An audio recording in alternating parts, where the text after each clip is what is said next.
Welcome to A edu और ए edu के हमारे इस यूट्यूब चैनल में आप सभी का स्वागत है।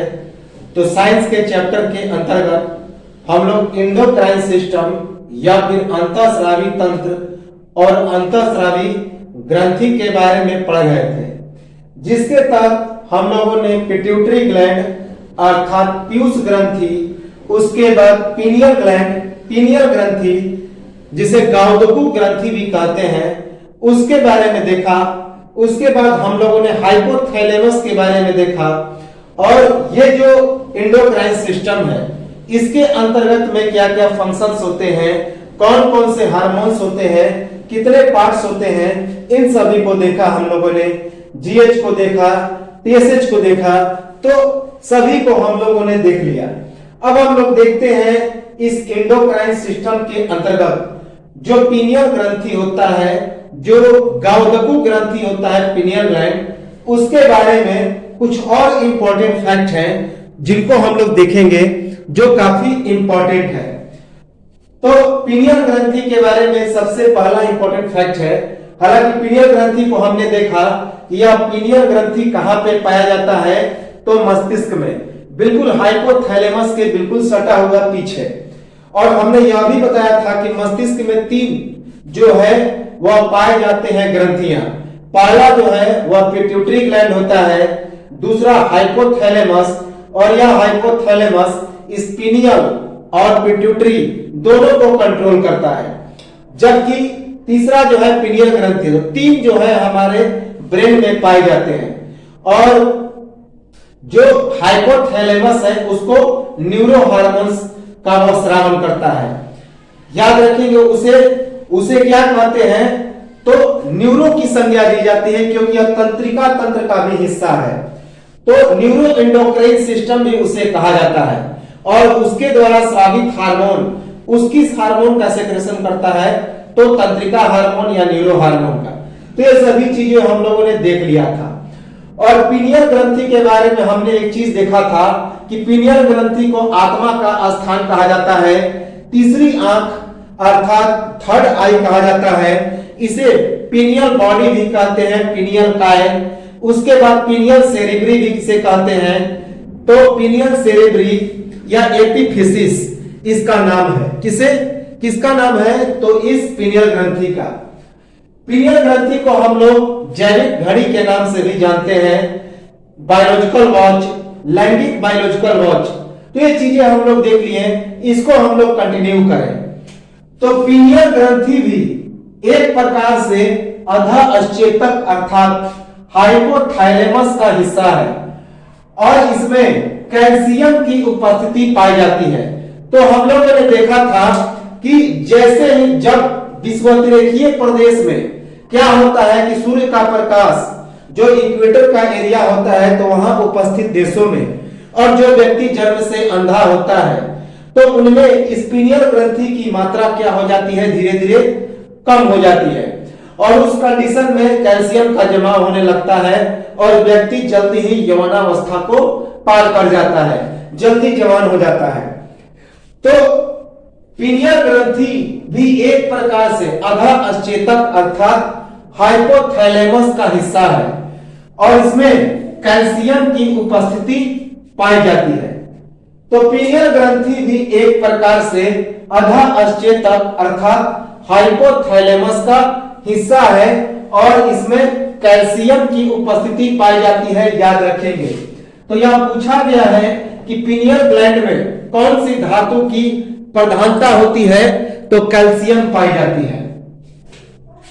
Pineal gland is especially a part of hypothalamus and it has calcium metal.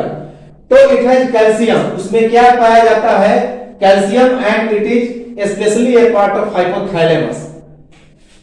Pineal ग्रंथि में पाए जाने वाले कौन से उत्तक पाए जाते हैं, तो पीनियल ग्रंथि में पाए जाने वाले उत्तक कौन है, तो उनका नाम है पिनियलोसाइट्स। तो पिनियलोसाइट्स नामक उत्तक पाया जाता है पीनियल ग्रंथि में। तो पीनियल ग्रंथि किस उत्तक से बना है, तो पिनियलोसाइट्स अर्थात the tissues present in pineal gland the tissues present in pineal gland are pinealocytes. इसी पिनियलोसाइट्स में मेलाटोनिन हार्मोन का उत्पादन होता है और पिनियलोसाइट्स को विशेष रजत संसेचन विधियों से आसानी से रंगीन कर सकते हैं। तो याद रखेंगे, विशेष रजत संसेचन विधियों से इसे रंगीन करना आसान है, संभव है। तो इसी पिनियलोसाइट्स में मेलाटोनिन हार्मोन का उत्पादन होता है और उसका स्राव भी होता है और पिनियलोसाइट्स को विशेष रजत संसेचन विधियों से क्या किया जा सकता है, तो आसानी से रंगीन किया जा सकता है, कलरफुल किया जा सकता है। By this pinealocytes the melatonin hormone secrets and produce and it is possible to colourful of pinealocytes by an special colour method. By an special colour method के द्वारा इसे रंगीन भी किया जा सकता है।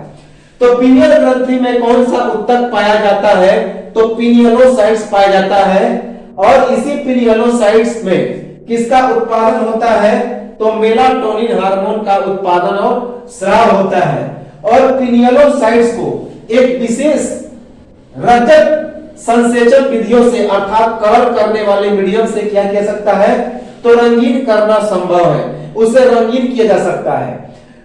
By these pinealocytes, the melatonin hormone secrete and produce, and it is possible to colorful of pinealocytes by an special color method.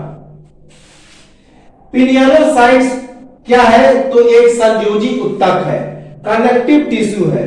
तो पिनियलोसाइट्स क्या है, तो एक प्रकार का कनेक्टिव टिश्यू है, संयोजी उत्तक है।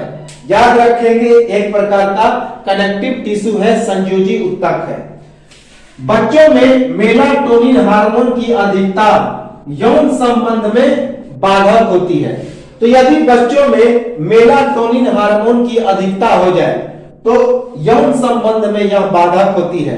क्यों? कि इसकी अधिकता से बच्चे जल्दी ही जवान हो जाते हैं, जल्दी ही यौनावस्था में प्रवेश कर जाते हैं। तो इसी कारण क्या होता है कि जो यौन संबंध है उसमें यह बाधक होता है। तो बच्चों में जब मेलाटोनिन हार्मोन की अधिकता हो जाएगी, बढ़ जाएगी, तो यह यौन संबंध में बाधक होता है। In children if melatonin hormone increase then they loss reproductive relation. तो रिप्रोडक्टिव रिलेशन में क्या हो जाती है, तो उसमें बाधक आती है, लॉस हो जाता है। कब? जब इस मेलाटोनिन हार्मोन की अधिकता हो जाती है। याद रखेंगे, पशुओं में पीनियल ग्रंथि की भूमिका शीत निष्क्रियता, यौन विकास तथा चयापचय प्रक्रिया।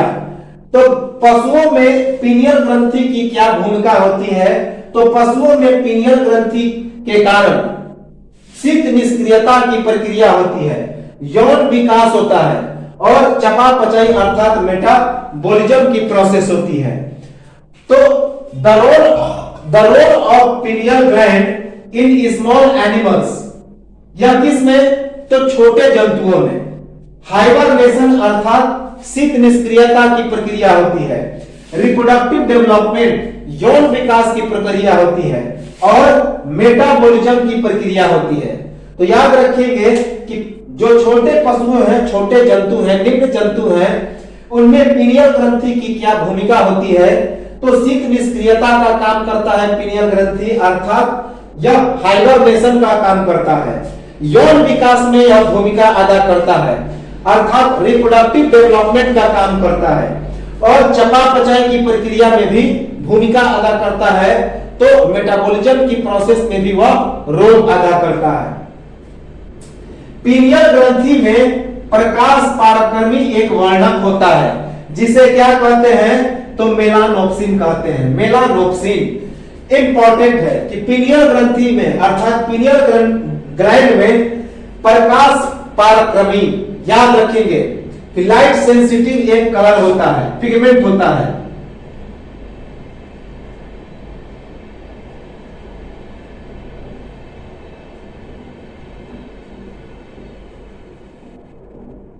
कि पीनियल ग्लैंड में एक प्रकाश पराक्रमी वर्णक होता है, लाइट सेंसिटिव पिगमेंट होता है, जो लाइट के आने के बाद चेंज हो जाता है।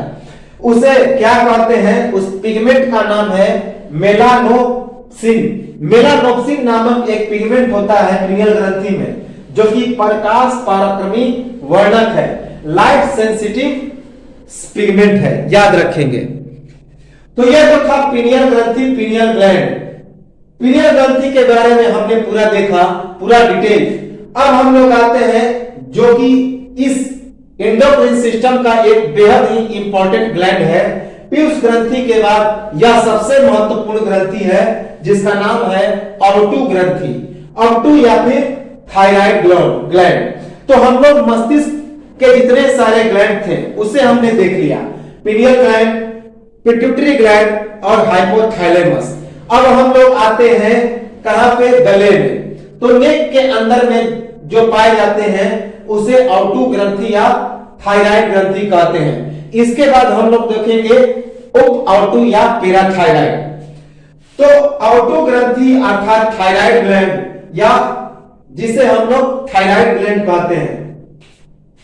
तो सबसे पहला इंपॉर्टेंट तो यही फैक्ट है कि मानव शरीर की सबसे बड़ी अंतःस्रावी ग्रंथि कौन है? तो यह थायराइड ग्लैंड है। तो मानव शरीर की सबसे बड़ी अंतःस्रावी ग्रंथि तो ऑवटू ग्रंथि या फिर थायराइड ग्रंथि। तो मानव शरीर में पाए जाने वाली सबसे बड़ी अंतःस्रावी ग्रंथि है कौन? तो ऑवटू ग्रंथि या फिर थायराइड ग्रंथि, थायराइड ग्लैंड। तो largest endocrine gland in our human body. तो largest endocrine gland in our human body is thyroid gland and smallest endocrine gland is pituitary gland. जो हमने देख लिया था कि पीयूष ग्रंथि सबसे छोटी अंतःस्रावी ग्रंथि है, जबकि मानव शरीर में पाई जाने वाली सबसे बड़ी अंतःस्रावी ग्रंथि तो यह ऑवटू ग्रंथि या फिर थायराइड ग्रंथि है। एक द्विपिंडिक रचना है जो एक उपास्थि जिसका नाम ऑवटू उपास्थि है उसके अंदर में उपस्थित होती है। कहां पे? स्वर यंत्र के नीचे, लैरिक्स के बिल्कुल नीचे, बलयाकार उपस्थि के पास, बलयाकार उपास्थि के पास या स्वर यंत्र के नीचे गले में उपस्थित होती है। याद रखेंगे किसके अंदर?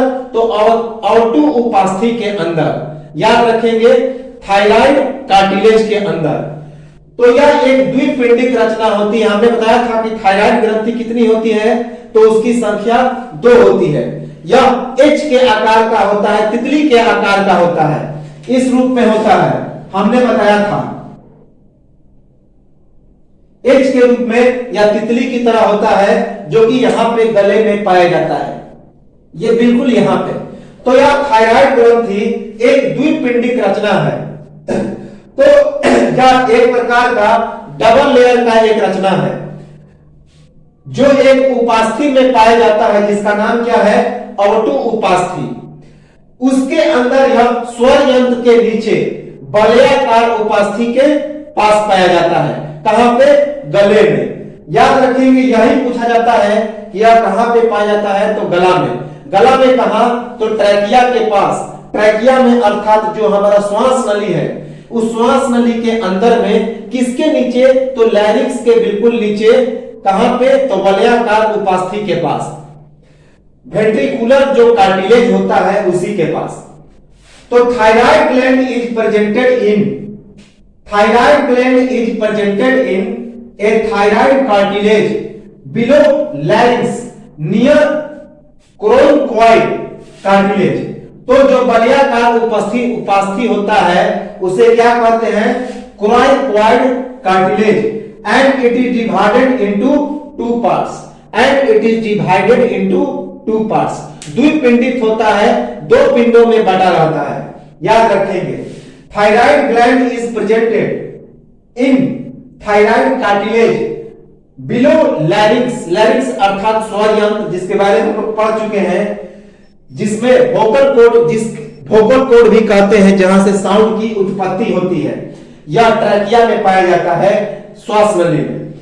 Near cricoid cartilage and it is divided into two parts.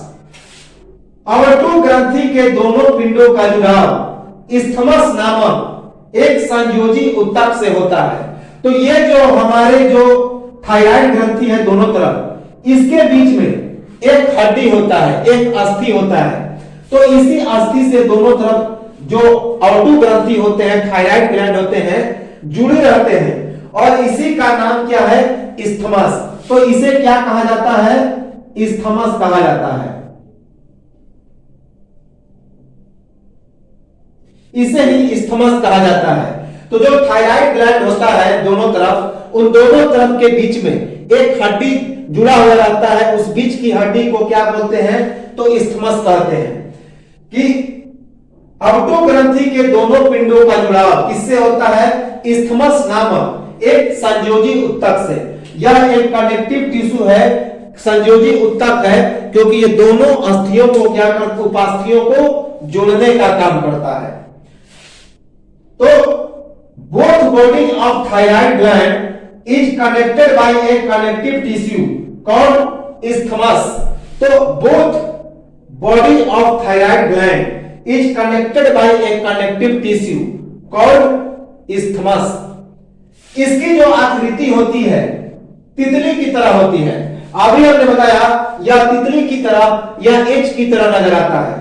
तो इसकी जो आकृति होती है थायराइड ग्रंथि की, वह तितली की तरह अर्थात लाइक अ बटरफ्लाई, एच की तरह, लाइक एच। तो इसकी जो आकृति होती है थायराइड ग्लैंड की, एच शब्द की तरह या तितली की तरह होती है। इसकी स्थिति क्या है, अर्थात यह कहां पे पाया जाता है? तो अभी हमने देख लिया कहां पे, तो गले की ग्रंथि है। यह कहां पे पाया जाता है? तो गले में पाया जाता है। Position thyroid gland is found in neck, कहां पे? तो गला में पाया जाता है। किसमें? तो श्वास नली के पास, जो ट्रैकिया होती है, नियर ट्रैकिया, उसी में यह पाया जाता है। तो थायराइड ग्रंथि, अवटु ग्रंथि, ये अवटु ग्रंथि का जो नियंत्रण होता है, अर्थात जो थायराइड ग्लैंड होता है उसका नियंत्रण किसके द्वारा? तो हाइपोथैलेमस और प्यूस ग्रंथि आदि कारकों के द्वारा होता है। तो अवटु ग्रंथि का जो नियंत्रण होता है, अर्थात जो हमारा थायराइड ग्लैंड है उसका कंट्रोलिंग किसके द्वारा होता है? Controlling of thyroid gland hypothalamus और प्यूस ग्रंथि आदि कारकों के द्वारा, by hypothalamus and pituitary gland. तो जो अवटु ग्रंथि है, थायराइड ग्लैंड है, उसका नियंत्रण किसके द्वारा होता है? तो हाइपोथैलेमस और प्यूस ग्रंथि आदि के कारकों के द्वारा, अर्थात controlling of thyroid gland is by hypothalamus and pituitary gland. तो यह तो था थायराइड ग्रंथि के बारे में। अब हम लोग आते हैं थायराइड ग्रंथि की कितनी अवस्थाएं होती हैं। तो थायराइड ग्रंथि की 2 अवस्थाएं होती हैं। उससे पहले हम लोग देखें कि जो अवटु ग्रंथि है, जो थायराइड ग्रंथि है, उससे कौन कौन से हार्मोन का स्राव होता है, कौन कौन से हार्मोन स्रावित होते हैं। अवटु ग्रंथि से स्रावित hormone, the hormone secreted bye thyroid. तो कौन कौन से हार्मोन का स्राव होता है अवटु ग्रंथि से या फिर थायराइड ग्रंथि से? तो the hormone secreted bye thyroid, 2 प्रकार के हार्मोन्सों का इसमें स्राव होता है। 2 प्रकार के हार्मोन्स निकलते हैं थायराइड ग्लैंड से। पहले को बोलते हैं ऑक्सीटोसिन और दूसरे को बोलते हैं कैल्सिटोनिन।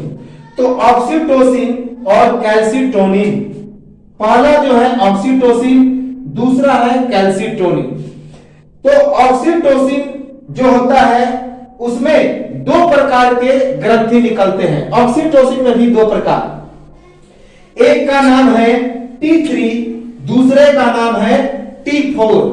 3 और 4 ये आयोडीन का मान है, अर्थात थायराइड में, थायराइड ग्रंथि में आयोडीन की मात्रा कितनी है?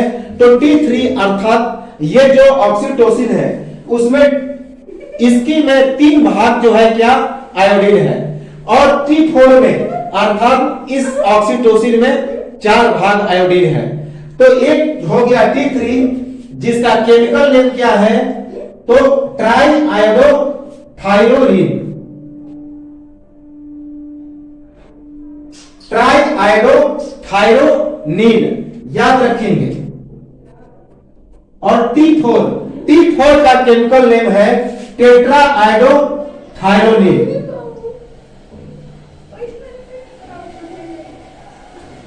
तो दो प्रकार के थायरॉक्सिन में हार्मोन निकलते हैं, एक का नाम है T3 जिसे ट्राई आयोडोथायरोनिन कहा जाता है, और दूसरा T4 जिसे टेट्रा आयोडोथायरोनिन कहा जाता है।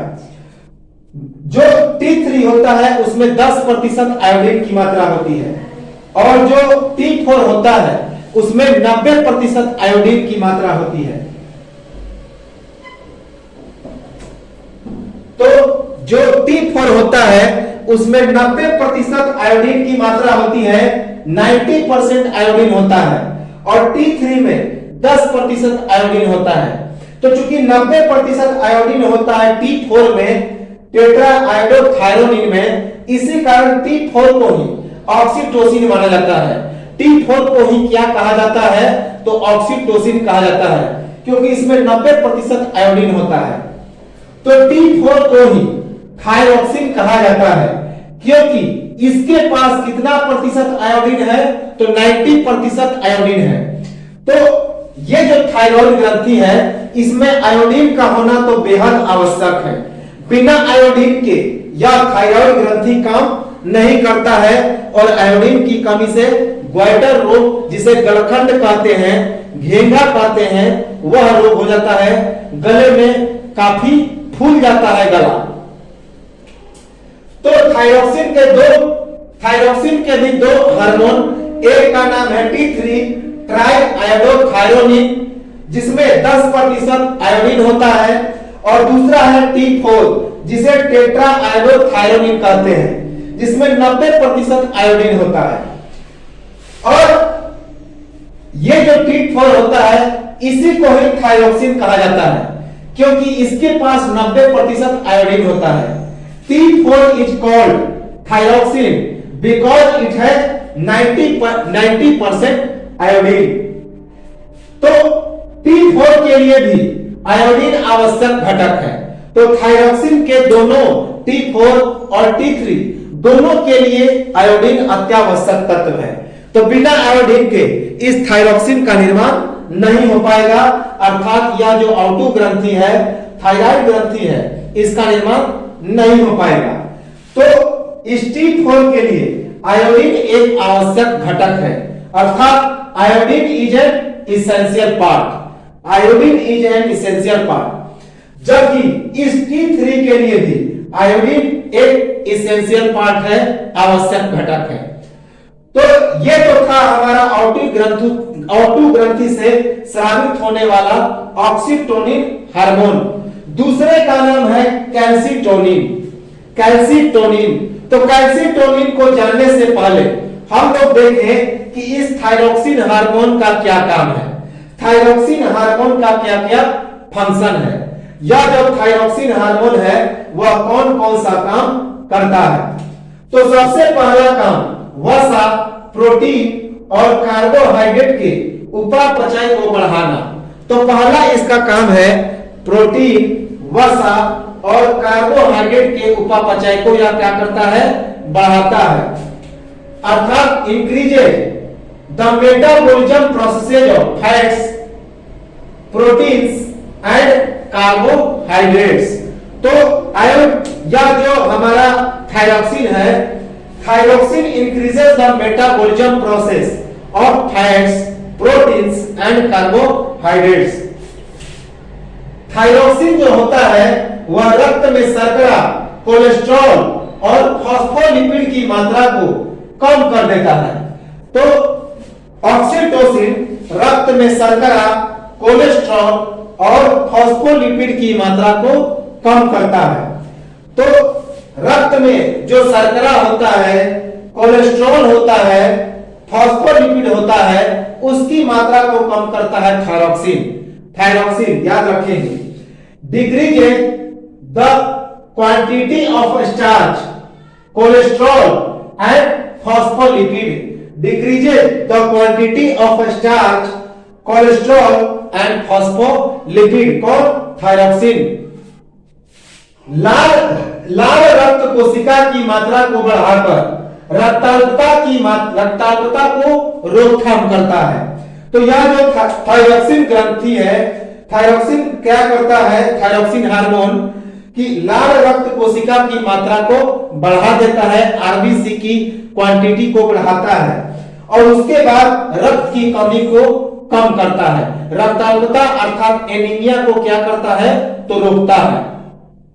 तो आरबीसी की मात्रा जब कम हो जाएगी तो कौन सा रोग होता है? एनीमिया रोग होता है, जिसे रक्ताल्पता कहते हैं। खून की कमी हो जाती है और यह बीमारी खासकर जो गर्भवती स्त्री होती है उनमें ज्यादा होती है।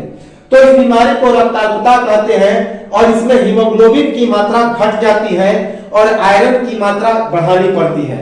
आयरन की मात्रा भी क्या हो जाती है?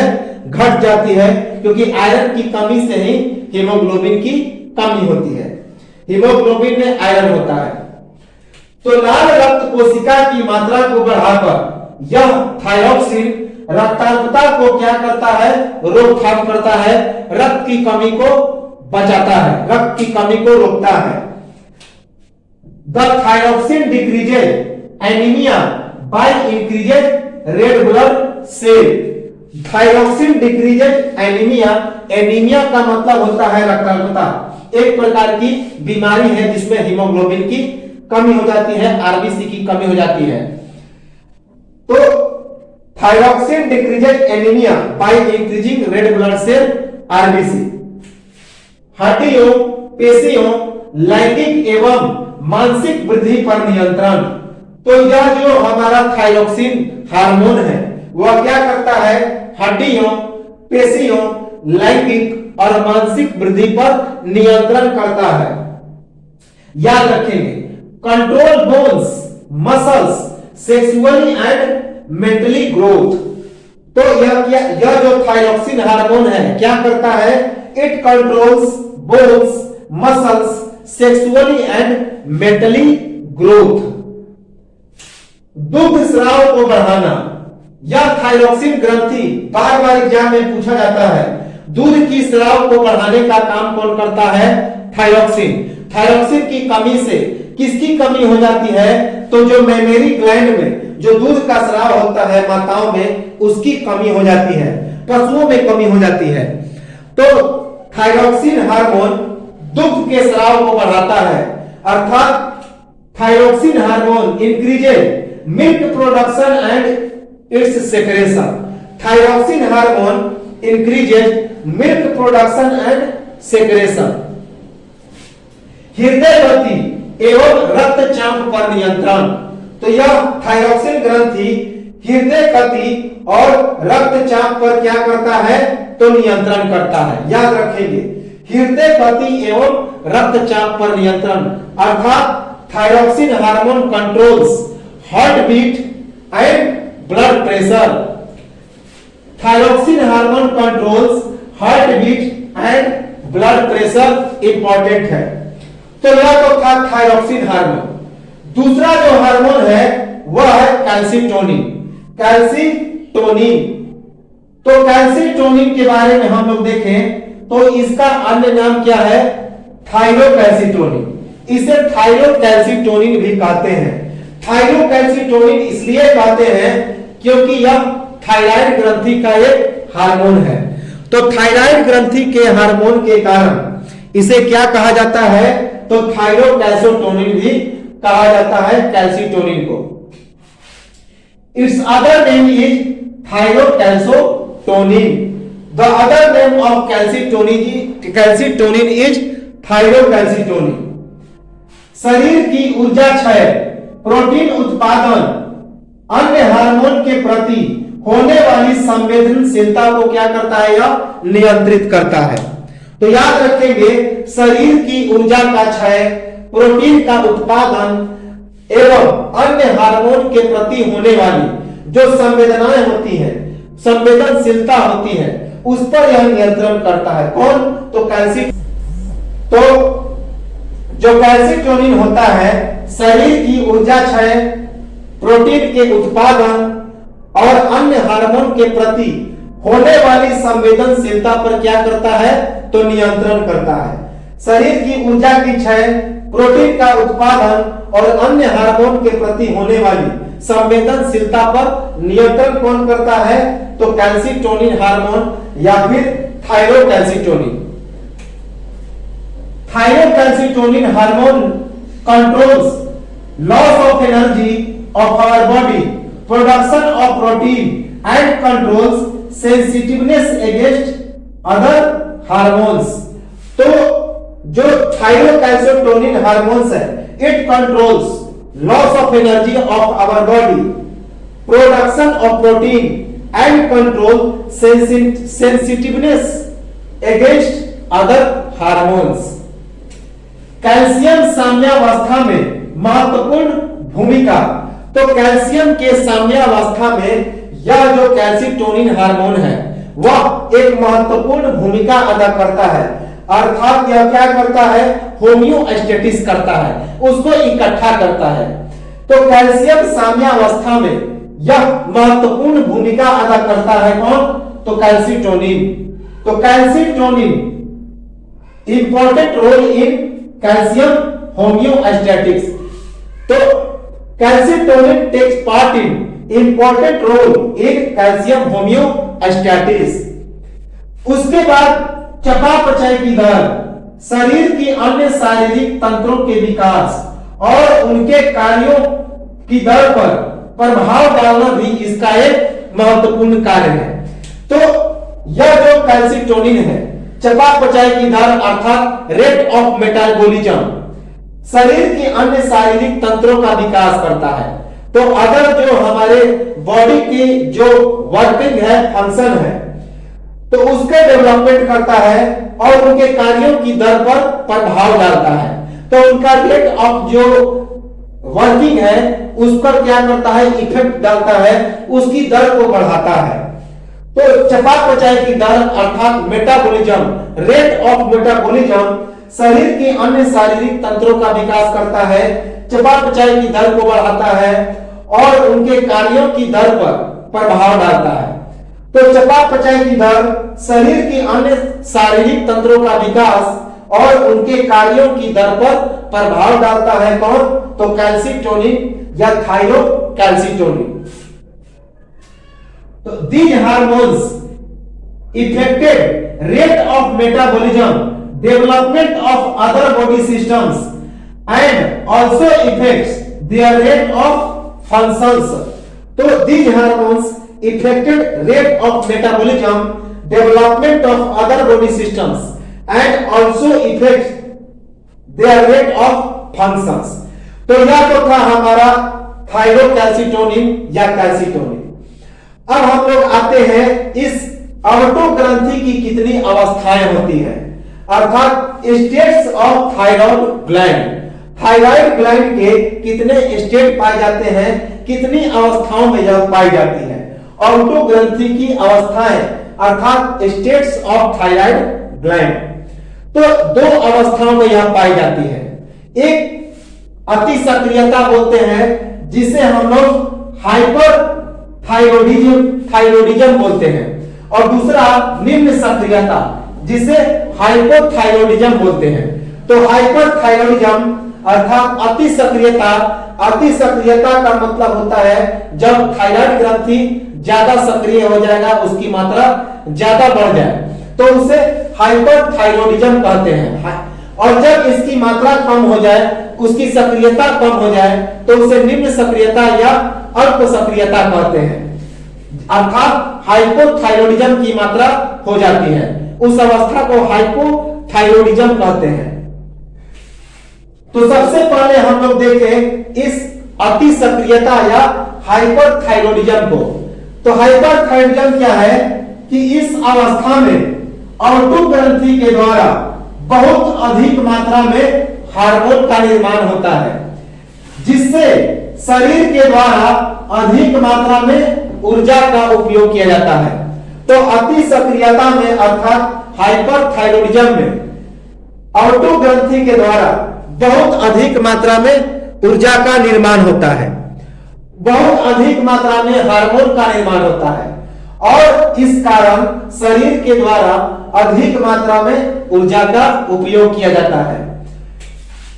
तो अभी in this situation thyroid gland created more hormones than requirement, thus our body used more energy than required. तो in hyperthyroidism situation the thyroid gland created more hormones than requirement, thus our body used more energy than required. अर्थात इस अवस्था में auto ग्रंथि के द्वारा बहुत अधिक मात्रा में हार्मोन का निर्माण होता है जिससे शरीर के द्वारा अधिक मात्रा में ऊर्जा का उपयोग किया जाता है। तो यह तो था अति सक्रियता या हाइपरथायरॉयडिज्म। अब हम लोग आते हैं निम्न या अल्प सक्रियता। तो जैसा कि नाम है इसमें हार्मोन कम सक्रिय होते हैं, इसमें जो है आवश्यकता से कम हार्मोन का निर्माण होता है। तो इस अवस्था में ऑटो ग्रंथि के द्वारा आवश्यकता से कम हार्मोन का निर्माण होता है जिससे शरीर के द्वारा बहुत कम मात्रा में ऊर्जा का उपयोग किया जाता है। तो अल्प या निम्न सक्रियता अर्थात हाइपोथायरॉयडिज्म में ऑटो ग्रंथि के द्वारा अर्थात थायराइड ग्रंथि के द्वारा आवश्यकता से कम हार्मोन का निर्माण होता है और इसके कारण शरीर के द्वारा बहुत कम मात्रा में ऊर्जा का उपयोग होता है। तो in hypothyroidism situation thyroid gland created less hormone than requirement, thus our body used less energy than required. तो इन hypothyroidism situation thyroid gland created less hormones than requirement, thus our body used less energy than required. अब इसके कमी से अर्थात जो निम्न सक्रियता के कारण अर्थात जब हमारे शरीर में ऑटो ग्रंथि की मात्रा कम हो जाएगी, इसकी सक्रियता कम हो जाएगी, तो कौन कौन से रोग होते हैं? तो एक तो पहला जो भयानक रोग है, जो सबसे प्रचलित रोग है, जिसे गलगंड कहते हैं। गलगंड अर्थात घेंघा कहते हैं, ग्वाइटर कहते हैं। दूसरा जो रोग है उसे ग्लूनर कहते हैं, ग्लूनर। तीसरा जो रोग है उसे नेत्रोसेंधी कहते हैं, नेत्रोसेंधी अर्थात गोइटर अर्थात गलकंड, उसके बाद ग्लूनर और नेत्रोसेंधी आई पी कहते हैं उसे। तो आई और नेत्रोसेंधी, उसके बाद ग्लूनर और ग्वाइटर अर्थात गलकंड या घेंघा, ग्लूनर और नेत्रोसेंधी नामक बीमारियां होती हैं। हालांकि बीमारियां और होती हैं, तो यह जो गलकंड होता है मोस्टली आयोडीन की कमी से होता है और आयोडीन की कमी से क्या होगा? तो थायराइड ग्रंथि में प्रभावित होगा और थायराइड ग्रंथि कब प्रभावित होगा? जब आयोडीन की कमी होगी। और इस प्रकार कौन सा रोग होगा? तो गलगंड रोग होगा, घेंघा होगा, ग्वाइटर होगा। तो आयोडीन की कमी या ऑटो ग्रंथि की निम्न सक्रियता से होने वाला रोग कौन है? तो वह घेंघा है, जिसे हम लोग गलगंड भी कहते हैं। तो आयोडीन की कमी से, तो जनरली यही पूछा जाता है कि आयोडीन की कमी से कौन सा रोग होता है? तो घेंघा होता है। और यह भी पूछा जाता है कि थायराइड ग्रंथि का सबसे इंपॉर्टेंट पार्ट कौन होता है? तो आयोडीन होता है। आयोडीन की कमी से थायरोक्सिन प्रभावित होता है। तो याद रखेंगे कि आयोडीन की कमी या ऑटो ग्रंथि के निम्न सक्रियता से होने वाला रोग कौन है? तो सबसे इंपॉर्टेंट रोग है घेंघा, जिसे गलगंड कहते हैं। The disease due to lack of iodine और due to hypothyroidism is goitre. तो the disease due to lack of iodine और due to hypothyroidism is goitre अर्थात घेंघा या गलगंड, जिसमें यह जो गला है वह काफी बड़ा फूल जाता है। ऐसा कहा जाता है कि ताड़ के पेड़ का एक फल होता है, तो उसको खाने के बाद जब हम लोग पानी पी लेते हैं तो वह सीधे आयोडीन की मात्रा को कम कर देता है और उसके कुछ ही दिनों बाद वह घेंघा रोग हो जाता है। तो अल्प सक्रियता या आयोडीन की कमी से होने वाला रोग क्या है? तो एक और रोग होता है बच्चों में और भ्रूण में। तो बच्चों में जो रोग होता है उसे हम लोग जड़वा मनता कहते हैं, जड़वा मनता कहते हैं। जबकि वयस्कों में एक और रोग होता है इस अल्प सक्रियता के कारण, उसे मिक्सिडीमा कहते हैं, मिक्सिडीमा। तो अल्प सक्रियता या आयोडीन की कमी से होने वाला अन्य रोग है तो सबसे इंपॉर्टेंट रोग तो अभी हमने देखा गलगंड, जिसे घेंघा कहते हैं, ग्वाइडर कहते हैं। लेकिन इस अल्प सक्रियता या आयोडीन की कमी से बच्चों में एक जल्दी से रोग होता है जिसे हम लोग क्या कहते हैं? तो जड़वा मनता कहते हैं, जड़वा मनता अर्थात क्रिंटिंजिम, क्रिंटिंजिम भी इसे कहते हैं। और वयस्कों में वही रोग होता है जिसे हम लोग मिक्सिडीमा कहते हैं, मिक्सिडीमा। और भ्रूण में भी यह रोग होता है। तो जिस मात्रा में आयोडीन की कमी होती है तो उसका सीधा असर उसके भ्रूण पर पड़ता है और वह इतना डेंजरस रोग है कि वह भ्रूण का विकास भी नहीं हो पाता है। अर्थात यह जो भ्रूण है उसके जननांगों का ही विकास नहीं हो पाता है। जनरली वह भ्रूण विनष्ट हो जाता है, वह मर जाता है। तो अल्प सक्रियता या आयोडीन की कमी से होने वाले अन्य रोग हैं तो बच्चों में उसे जड़वा मनता कहते हैं, जबकि वयस्कों में मिक्सिडीमा होता है, मिक्सिडीमा वयस्कों में और बच्चों में जड़वा मनता। The disease due to hypothyroidism, due to hypothyroidism और लेस आयोडीन,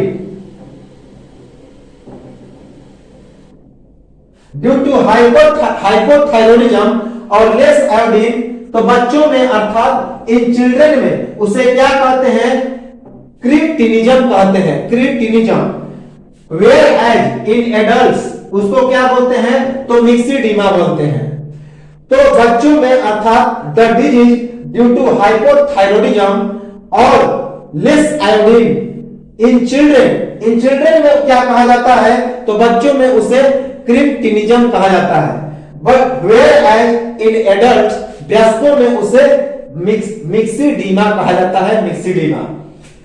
निम्न सक्रियता या अल्प सक्रियता का क्या कारण होता है? तो यह जो हाइपोथायरॉयडिज्म होता है उसका क्या कारण है? किस कारण से यह हाइपोथायरॉयडिज्म होता है? तो अल्प सक्रियता या निम्न सक्रियता का कारण होता है मूत्र के रास्ते आयोडीन का बाहर निकलना तथा भोजन में आयोडीन की कमी। तो जब भोजन में आयोडीन की कमी हो जाती है या मूत्र के रास्ते से आयोडीन बाहर निकल जाता है तो शरीर में आयोडीन की कमी हो जाती है। और जब हम लोग भोजन के दौरान आयोडीन ही नहीं खाएंगे तो जाहिर सी बात है बचपन से ही आयोडीन की कमी हो जाएगी और उसके बाद यह जो मिक्सिडीमा रोग है या फिर क्रिटिनिज्म है वह हो जाएगा, जो काफी खतरनाक बीमारी है। इसमें त्वचा जो होता है सूख जाता है, जल्दी यौनावस्था से बुढ़ापा अवस्था नजर आने लगता है, तो ये सभी लक्षण आने लगते हैं। तो इसी कारण जो बच्चे जन्म लेते हैं तो जन्म से ही उन्हें आयोडीन युक्त नमक खिलाना चाहिए।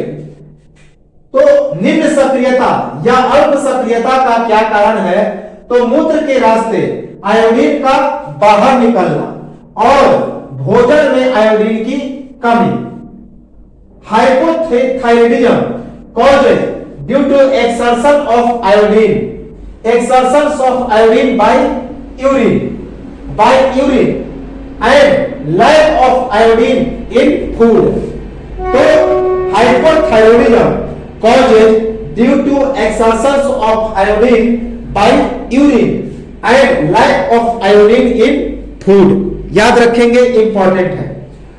जड़वा मनता या क्रिटिनिज्म के दौरान बच्चों के मानसिक और शारीरिक विकास में रुकावट आ जाती है तथा उनका सिर बड़ा हो जाता है, त्वचा मोटी हो जाती है, तोंद का बाहर निकल जाना, उनका जो पेट है वो बाहर निकल जाता है। जबकि जो भ्रूण होता है जो एम्ब्रॉय होता है, अगर एम्ब्रॉय में इसकी बीमारी हो जाती है तो इस बीमारी से भ्रूण प्रजनन के योग्य नहीं रह जाता है। जो भ्रूण होता है वह रिप्रोडक्टिव अर्थात वह डेवलप होने के योग्य नहीं रह जाता है, उसका विकास नहीं हो पाता है, अर्थात भ्रूण मर जाता है। ज्यादातर चांसेस होते हैं कि वो मर जाते हैं। तो जन्मांतरता या क्रिटिनिज्म के दौरान बच्चों के मानसिक और शारीरिक विकास में रुकावट आती है तथा उनका सिर बड़ा हो जाता है, त्वचा मोटी हो जाती है और तोंद बाहर निकल जाता है। जबकि भ्रूण में इस बीमारी से भ्रूण जो होता है वह प्रजनन के योग्य नहीं हो पाता है, प्रजनन के योग्य उसका विकास नहीं हो पाता है, प्रजनन के योग्य नहीं रह पाता है। During cretinism the mental and body development stops in child and the head becomes large, skin becomes thick and stomach becomes expands. तो during cretinism the mental and body development stops in child and the head becomes large, skin becomes thick and stomach becomes spines। याद रखेंगे। और तो ये तो था हमारा cretinism के लक्षण, जन्मांतरता के लक्षण बच्चों में जो पाए जाते हैं। अब जो मिक्सिडीमा बीमारी होती है, तो मिक्सिडीमा के दौरान क्या आता है, मिक्सिडीमा का लक्षण क्या है? तो मिक्सिडीमा के दौरान कमजोरी एवं सुस्ती आ जाती है, शरीर कमजोर पड़ जाता है, शरीर सुस्त पड़ जाता है। यौवनावस्था में बुढ़ापा की स्थिति आ जाती है, तो जवानी में ही लगता है कि बुढ़ापा की स्थिति आ जाती है, अर्थात जो चमड़े हैं वो झुर्री पड़ जाते हैं। बाल झड़ना, बाल झड़ने लगते हैं, बालों का सफेद होना, बाल जल्दी सफेद होने लगते हैं और रक्त में कोलेस्ट्रॉल की मात्रा का बढ़ जाना, जो ब्लड होता है उसमें कोलेस्ट्रॉल की मात्रा बढ़ जाती है। तो मिक्सिडीमा के दौरान कमजोरी एवं सुस्ती आती है, यौवनावस्था में ही बुढ़ापा की स्थिति नजर आने लगती है, बाल झड़ने लगते हैं, बाल सफेद होने लगते हैं और रक्त में कोलेस्ट्रॉल की मात्रा बढ़ जाती है। तो during मिक्सिडीमा weakness, young men look like old age, falling hair, whiteness of hair and increased cholesterol in blood। तो during मिक्सिडीमा weakness, young men look like old age, falling hair, whiteness of hair and increased cholesterol in blood। तो यह तो था हमारा अल्प निष्क्रियता, निम्न सक्रियता और थायराइड ग्लैंड। और एक चीज और हम लोग देखेंगे, छोटा सा फैक्ट है कि जो ये दोनों बीमारियां होती हैं, चाहे वो हाइपोथायरॉयडिज्म हो अर्थात अल्प या निम्न सक्रियता की बीमारी हो या फिर अति सक्रियता हो अर्थात हाइपरथायरॉयडिज्म हो, महिलाओं में ज्यादातर देखने को मिलता है। पुरुषों की अपेक्षा महिलाओं में 5 से 8 गुना अधिक होता है। और यह जो दोनों बीमारियां हैं किसी भी उम्र के व्यक्ति में हो सकता है, इंपॉर्टेंट है, क्योंकि अभी हमने बताया कि गर्भावस्था के दौरान महिलाओं में एक रक्ताल्पता की समस्या होती है, बार बार ब्लड का स्राव होता है, बार बार ब्लड का स्राव होता है, जिसके कारण इनमें खून की कमी हो जाती है।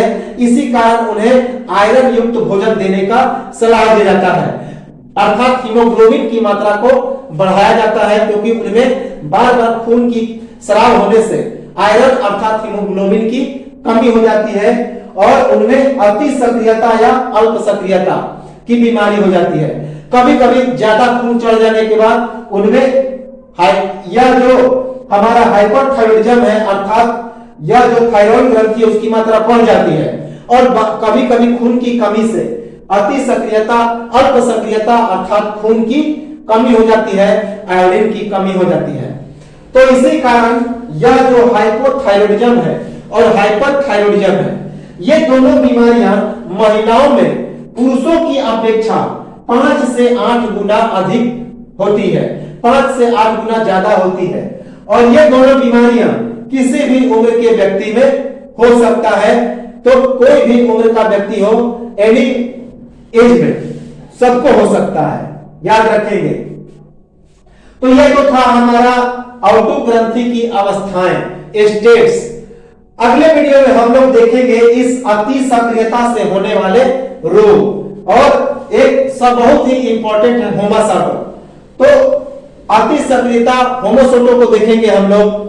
तो एक स्क्रीनशॉट लें और मिलेंगे हम लोग अति सक्रियता की बीमारियों को लेकर, और अगले वीडियो में हम लोग पैराथायराइड और उसके बाद एक महत्वपूर्ण जिसका नाम है अग्नाशय, उसके बारे में देखेंगे।